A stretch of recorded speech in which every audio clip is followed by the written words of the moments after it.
You might have heard of something called the Singularity or Transhumanism. The author Ray Kurzweil, who actually is the current head of technology at Google, wrote a book called The Singularity is Near. And in it, he puts forward the thesis that exponential technologies will create a boom of intelligence in a moment called the singularity. This process has begun from the beginning of time.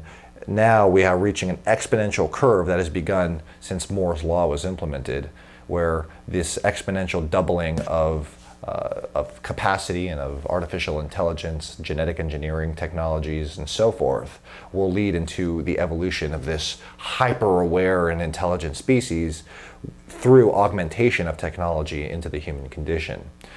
This moment is called the singularity. Once artificial intelligence can improve itself in a recurring function to the point where it then evolves into a type of God consciousness. When artificial intelligence and machine technology get so advanced that they improve themselves exponentially, that's when it essentially evolves into this type of consciousness. Now, here are a couple of assumptions that come with the technological singularity mindset. So you have something called the rapture of the nerds, right? This is kind of a way it's been put that some people consider this in a rapturous way. In other words, just like Christians are waiting for Jesus to come down, or many Jews are waiting for the first Messiah to come down. It's this kind of, waiting for the rapture type mentality.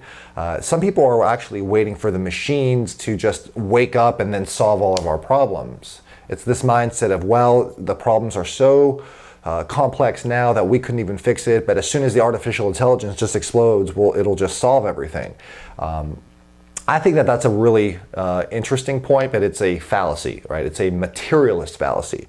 And the reason why is because it assumes that we as, individuals with free will can just forego human judgment and that the technology will just take care of everything.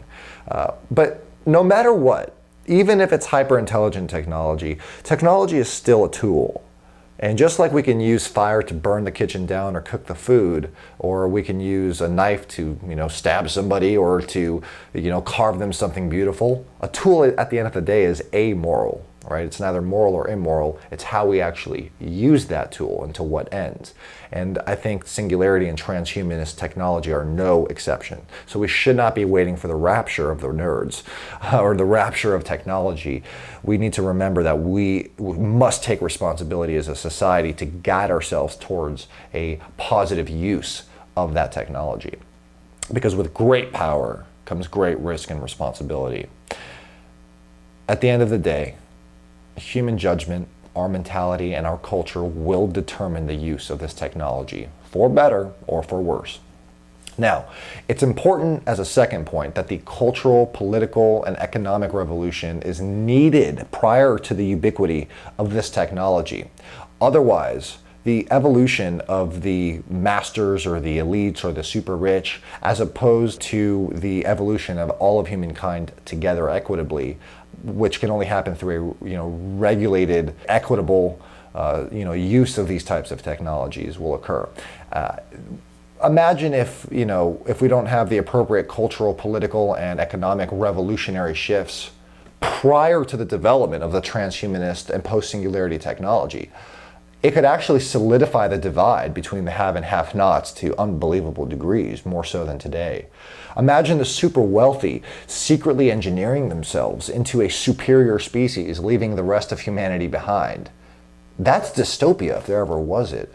And if, on the other hand, we actually have a rational, enlightened system acting in the general interest, then these powerful but potentially dangerous technologies can actually be harnessed to advance the entire human condition. This is why we're on a thin line here. Don't wait for the rapture. We're gonna have to create it ourselves. And we damn well better make sure that our system is prepared to handle the type of technology that will emerge in the post-singularity world. And when it comes, it's going to determine the fate of the human race, as it either can be a total liberator or it can be a total destroyer, depending on who's in charge.